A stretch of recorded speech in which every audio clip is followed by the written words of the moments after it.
Hello, and welcome back to day 5 of the 14-day business advisory practice bootcamp.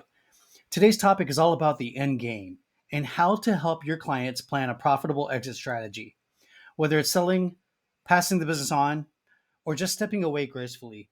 An exit strategy helps your clients build their business with purpose, not just pressure. Today's presentation is sponsored by Coleman Tanner Consulting, your source for small business solutions. By the end of this session, you'll be able to explain why every business needs an exit strategy, even startups. Identify different types of exit strategies and who they're best for. Guide clients through essential exit planning conversations.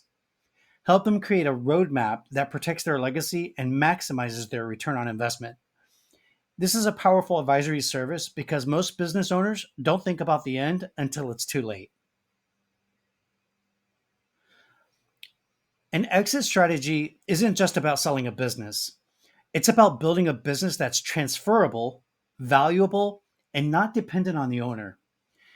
It ensures that your client is building equity, not just working a high stress job with no finish line. And when the time comes, whether that be due to choice or circumstance, they'll be prepared.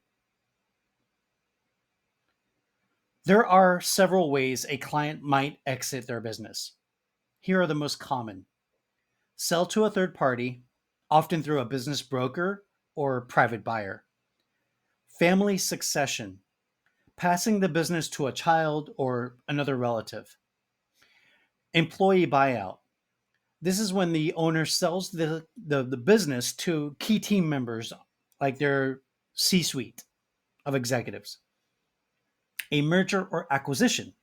This is merging, joining with another company, or being acquired by another business or a private equity firm; asset sale or shutdown. This is the worst case scenario. It's liquidating all of the business's assets and closing the doors. Each path requires different preparation, but all of them benefit from early planning.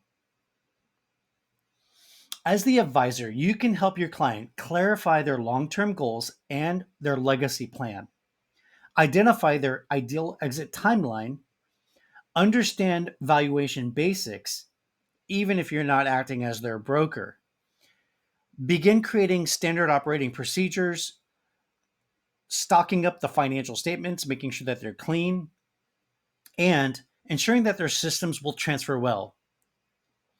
You're not just selling the business for them, you're helping them build a foundation for that moment when it arrives. The best time to start planning an exit is 3 to 7 years before they want out.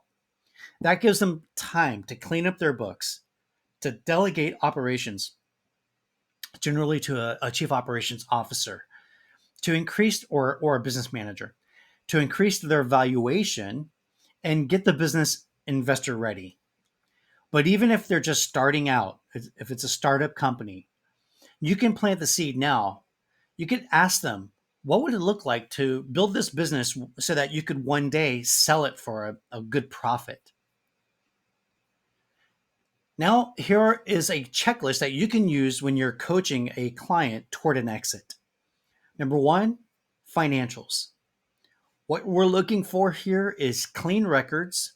That includes the profit and loss statement, the balance sheet, statement of cash flows, and a cash flow forecast. For operations, we're looking for standard operating procedures, the frameworks and the systems that they use, automation, delegated responsibilities.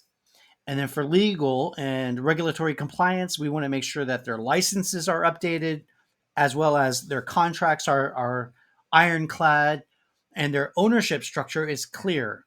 How many shareholders are there? What's their percentages and so forth?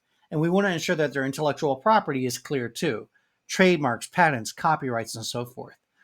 Everything needs to be locked down. Their customer base. Do they have recurring revenue? If so, that increases value. Do they have loyal clients? Again, another value add. Is their turnover low, or low churn, as we call it in the business? Are Do they have diversified clientele, or does the majority of their income come from one client? What would happen if that client were to leave and go to to their competitor? So you want some diversification of income. Leadership transition. If the owner is the operator, who is going to run things if the owner can't run it anymore tomorrow? That's why it's important to have an operator that's not the owner, whether that be a manager, an office manager, a business manager, or a chief operations officer, or even a CEO. Each of these areas adds value to the business, or it can drag the value down if it's being neglected. You don't need to be a business broker to help your clients understand the valuation of their company. Most small businesses' valuations are based on either SDE, which means seller discretionary earnings, times an industry multiplier, which you can find online, the industry multipliers, or EBITDA for larger businesses, which stands for earnings before interest, taxes, depreciation, and amortization. Again, that's multiplied by an industry multiplier to determine what the value of the business is. Your job is to help the business owners increase their potential valuation by improving their cash flow, their working capital, their systems, and their team independence. Even a modest improvement can add 2x or 3x value to the sell price over time. Exit planning positions you as a strategic advisor for the long term. Here's a few best practices. Start early, even if their exit is 10 to 20 years away. Position yourself as a legacy builder. In other words, you're positioning yourself to help them build the value of their company so that they can have a nice exit when they're ready to step away from the company. Use exit planning to uncover operational weak spots.